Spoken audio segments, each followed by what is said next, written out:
அருள்மிகு வடலியம்மன் என்று பெருமையோடு பேசப்படுகின்ற சுன்னாகம் பதிவுரையும் எங்கள் அருள்மிகு முத்துமாரி அம்பிகை இப்போது தேரிலே ஆரோகணித்துக் கொண்டிருக்கின்ற காட்சியை நாங்கள் பார்க்கின்றோம்.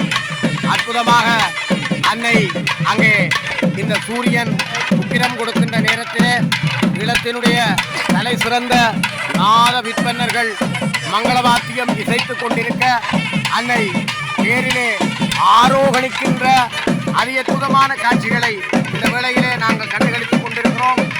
அன்னையினுடைய அருளோடு இந்த சிறந்த ரத உற்சவ நிகழ்வுகளை நாங்கள் கண்ணார காணக்கூடிய ஒரு மகோன்னதம் இருக்கிறது.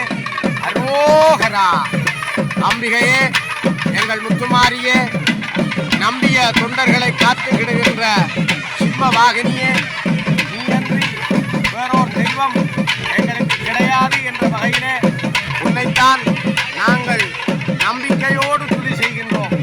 அந்த அற்புதத்தை எல்லாம் நீ எங்களுக்கு தந்திட வேண்டும் என்று பிரார்த்தனை பண்ணுகின்ற ஒரு நேரமாக இந்த நேரத்தை நாங்கள் பார்க்கின்றோம்.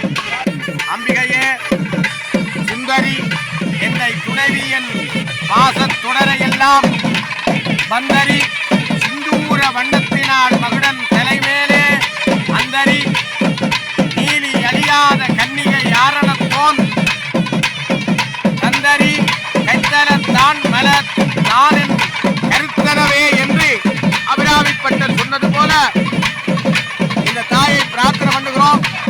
ரதத்துக்கு அங்கே செந்நிற வஸ்திரம் சூழப்பட்டிருக்கிறது. இப்போது தாயார் பேரிலே ஆரோகணிக்கின்ற அற்புதத்தை நாங்கள் பார்த்துக் கொண்டிருக்கிறோம். அரோகரா அம்மா வடலியம்மா, அம்மா முத்துமாரி தாயே என்று பிரார்த்தனை பண்ணி வேண்டுகின்ற ஒரு அதியுன்னதமான நேரமாக இந்த நேரத்தை பார்க்கிறோம். தாயார் இதோ தேரிலே சரியாக 9 மணி 3 நிமிஷம். இந்த 9:03 நிமிஷத்திலே தாயார் தேரிலே ஆரோகணிக்கின்றார். தொண்டர்கள் மெல்ல மெல்லமாக தாயாரை உள்ளுக்குள்ளே தேரிலே எழுந்தருள செய்கின்ற அற்புதத்தை நாங்கள் பார்த்துக் கொண்டிருக்கிறோம். இன்றைய சனிக்கிழமை எங்களுடைய சனீஸ்வர தோஷங்கள் எல்லாம் நீங்கி நல்வாழ்வு பெறுவதற்காக நாங்கள் சிறப்பாக இந்த மலை போல இங்கே தேங்காய்கள் எல்லாம் குடிக்கப்பட்டிருக்கிறது. தேரிலே தாயார் ஆரோகணித்து விட்டார். தேரடி வழிபாடுகள் இப்போது சிறப்பாக நடைபெற்று கொண்டிருக்கிறது. தொடர்ந்து இந்த அற்புதம் வாய்ந்த நிகழ்வுகளை நாங்கள் தந்து கொண்டிருக்கிறோம். பெருமாட்டியினுடைய திருவருளோடு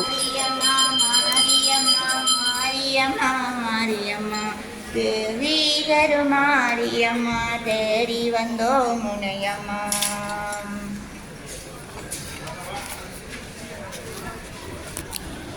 அற்புதமாக அன்னை தேரிலே ஆரோகணித்து விட்ட இந்த வேளையிலே இங்கே அடியவர் ஒருவர் அம்பிகையினுடைய பாடல்களை எல்லாம் வழங்கினார்.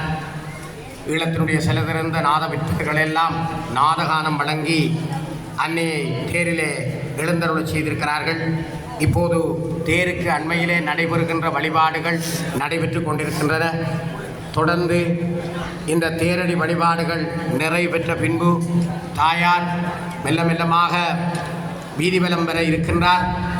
எங்களுடைய பாவங்கள், வினைகள், துன்பங்கள், துயரங்கள் எல்லாம் தீர்க்கக்கூடிய வகையிலே இந்த வடம் பிடித்து வாழ்வு கேட்பதற்கெல்லாம் நாங்கள் தயாராக இருக்கின்ற ஒரு நேரமாக இந்த நேரத்தை நாங்கள் கண்டுகளித்துக் கொள்கின்றோம். அன்னையினுடைய அற்புதத்தோடு இந்த தேரிலே இருக்கிற வேளையிலே திருப்பல்லாண்டு ஓதுவதற்கு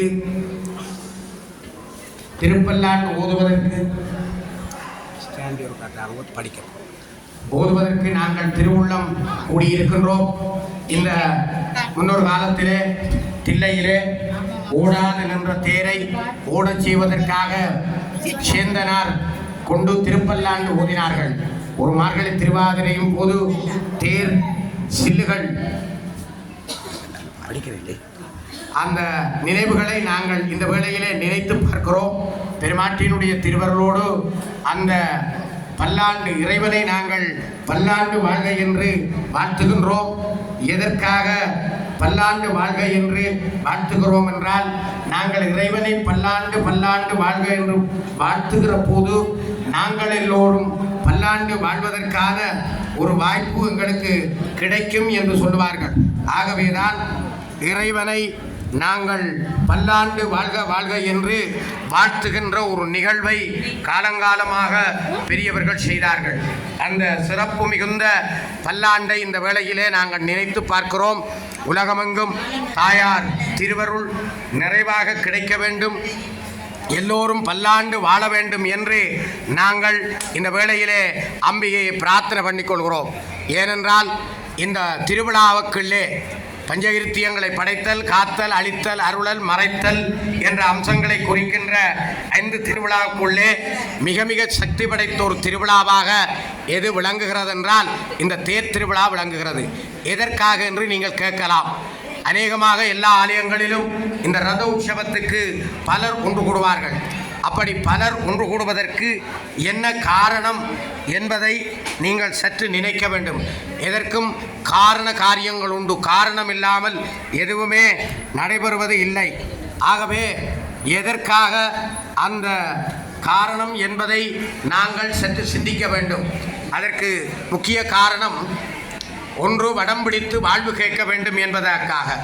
இரண்டாவது, நாங்கள் பார்க்கின்றோம் இந்த வடம் பிடித்து வாழ்வு கேட்பது மட்டுமல்ல, ஒரு சிறப்பு இருக்கிறது. எதுவென்றால், இந்த அழித்தல் என்ற தத்துவம் வேட்டை திருவிழாவிலே, சப்பர திருவிழாவிலே என்பவற்றிலே இருந்தாலும் அவை எல்லாவற்றையும் விட அதி உன்னதமானதாக இந்த தேர் திருவிழாவிலே தான் அந்த அழித்தல் என்ற சம்ஹாரம் என்ற தொழில் நடக்கிறது.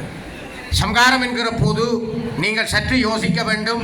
அம்பிகை ஒருபோதும் மக்களை அழிப்பது கிடையாது.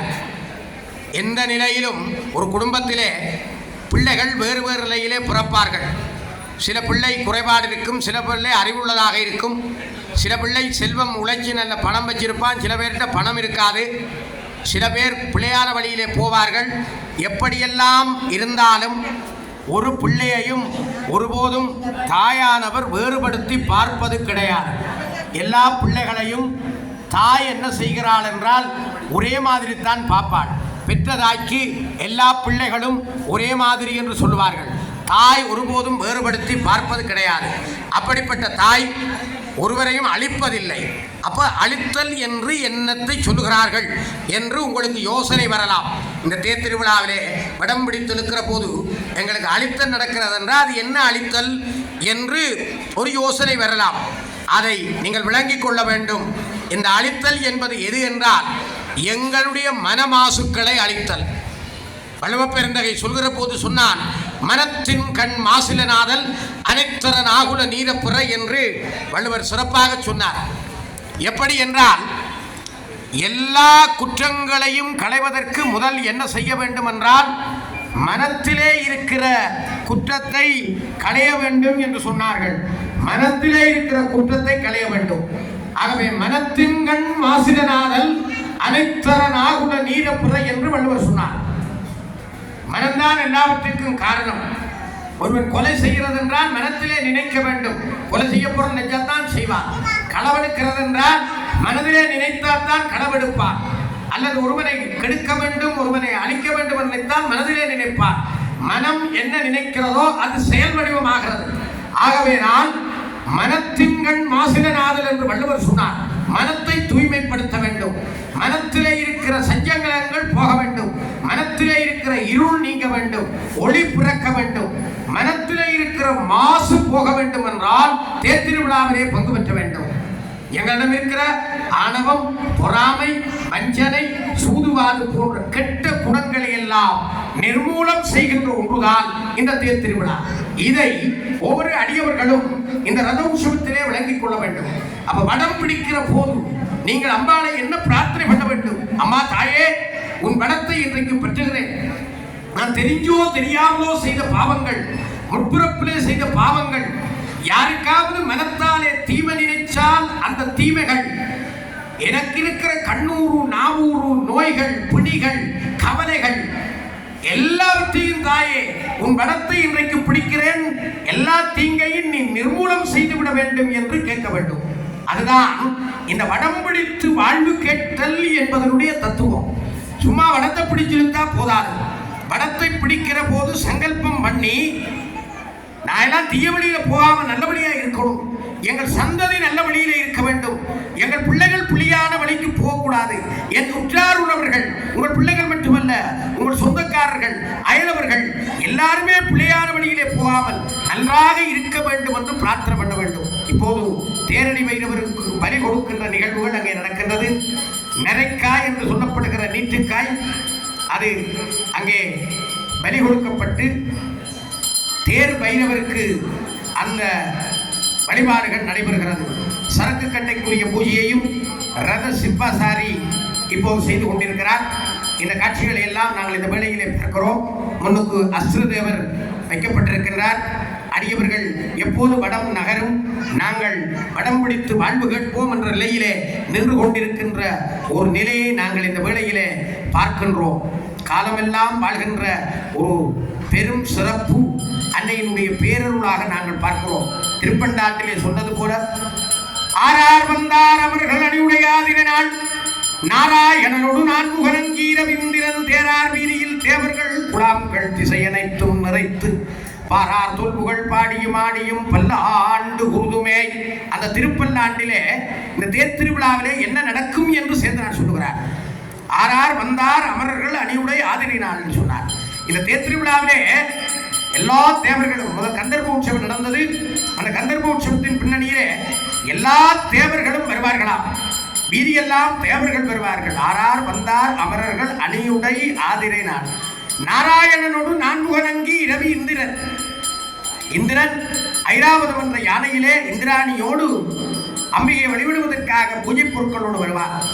நாராயண பெருமான் உமாதேவி மகாலட்சுமி தேவராக தன் சகோதரியை வணங்க வருவார். பிரம்மதேவர் சரஸ்வதியோடு வீணை வீட்டிக் கொண்டு நாடகானத்தோடு வருவார். வீரபத்திரர் பத்திரகாளியோடு வருவார். பைரவர் சாமுண்டியோடு வருவார். ஐயனார் பூரணை புட்கலையோடு வருவார். இப்படி சொல்லப்பட்ட தெய்வங்கள் எல்லாம் அரம்பை ரம்பை ஊர்வசி மேனகை நடனமாடிக்கொண்டு வருவார்கள். அகத்தியர் புலத்தியர் விஸ்வாமித்திர பரத்துவாச சப்தரிஷிகள் துதிவாடிக்கொண்டு வருவார்கள்.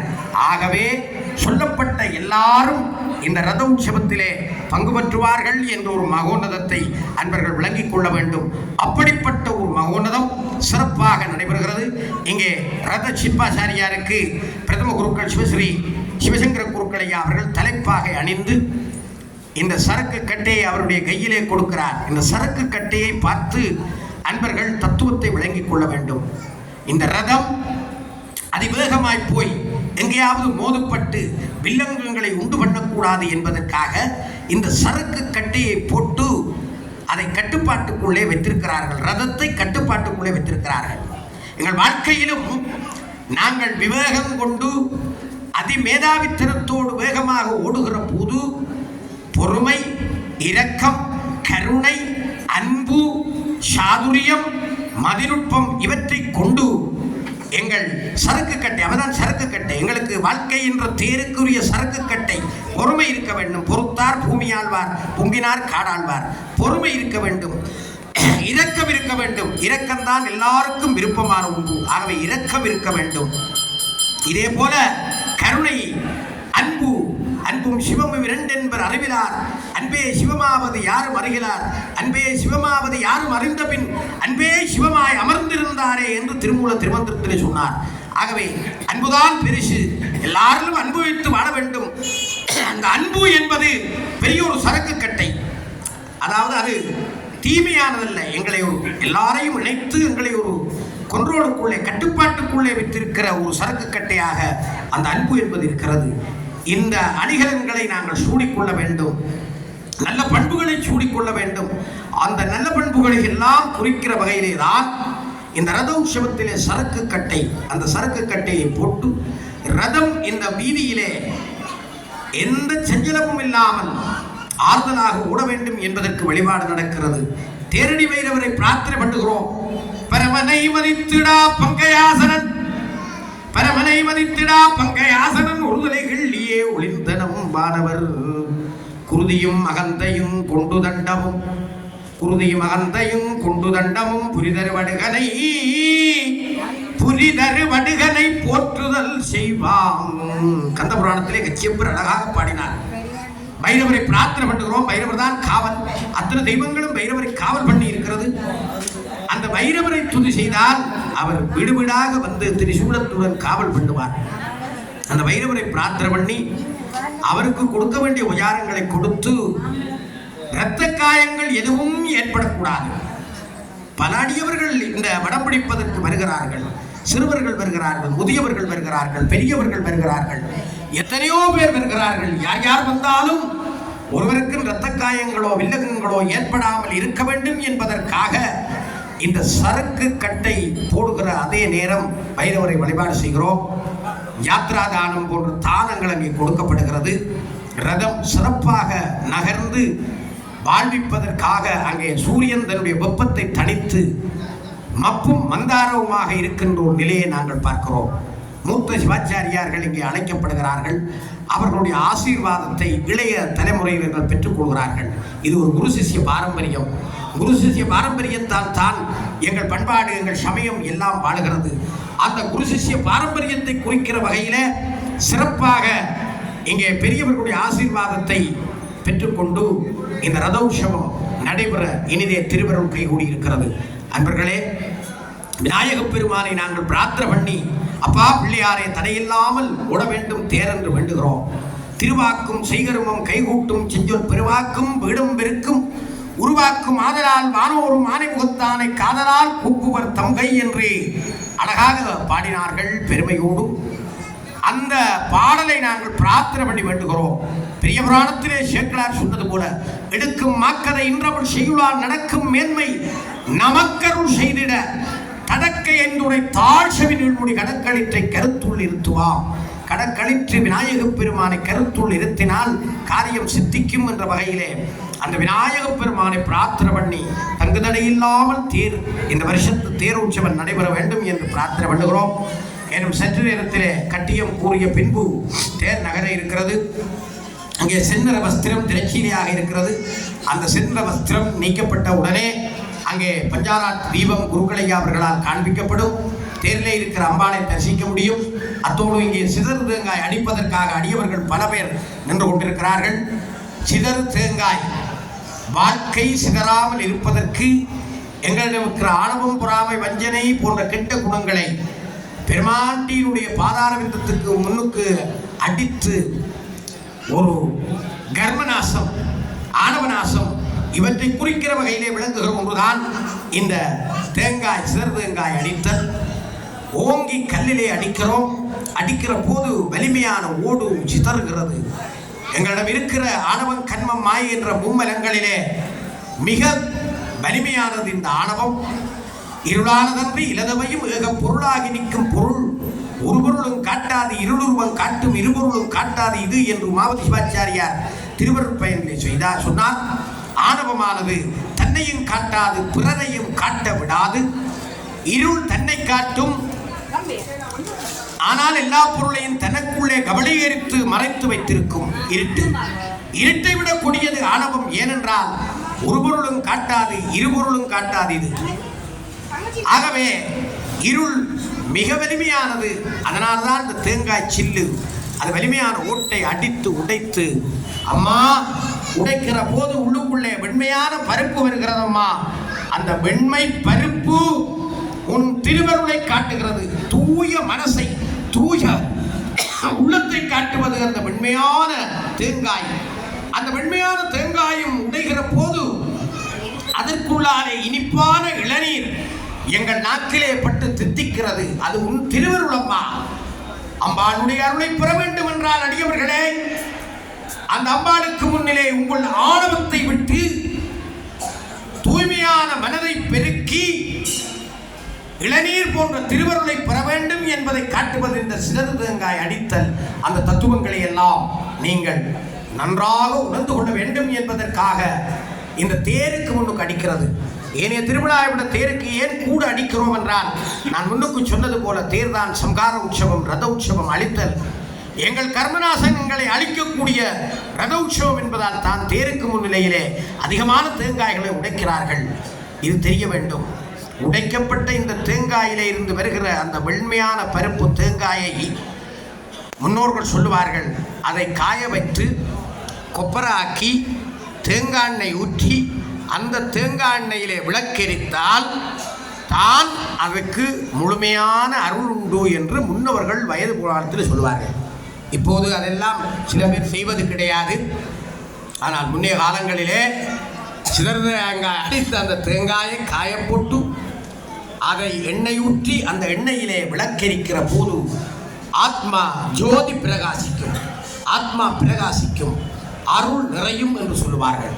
இப்படியெல்லாம் பல தத்துவங்களை கொண்டுதான் முன்னோர்கள் எங்கள் சமயத்திலே ஒவ்வொரு வழிபாடுகளையும் வைத்திருக்கிறார்கள் என்பதை அன்பர் உணர்ந்து கொள்ள வேண்டும். இப்போது ரதம் நகர்வதற்கு இன்னும் சற்று நேரம் இருக்கிறது. ரதத்துக்குரிய பூஜைகள் நிறைவு பெற்று பின்பு கட்டியம் கூறின உடனே இந்த ரதம் நகர இருக்கிறது.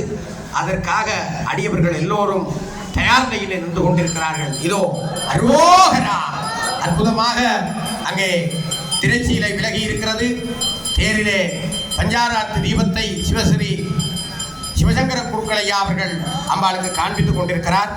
இப்போது கட்டியத்தை தொடர்ந்து சிதறங்காய் அடித்து வடம் நகர இருக்கிறது என்பதை மகிழ்ச்சியோடு தெரிவித்துக் கொள்கிறோம்.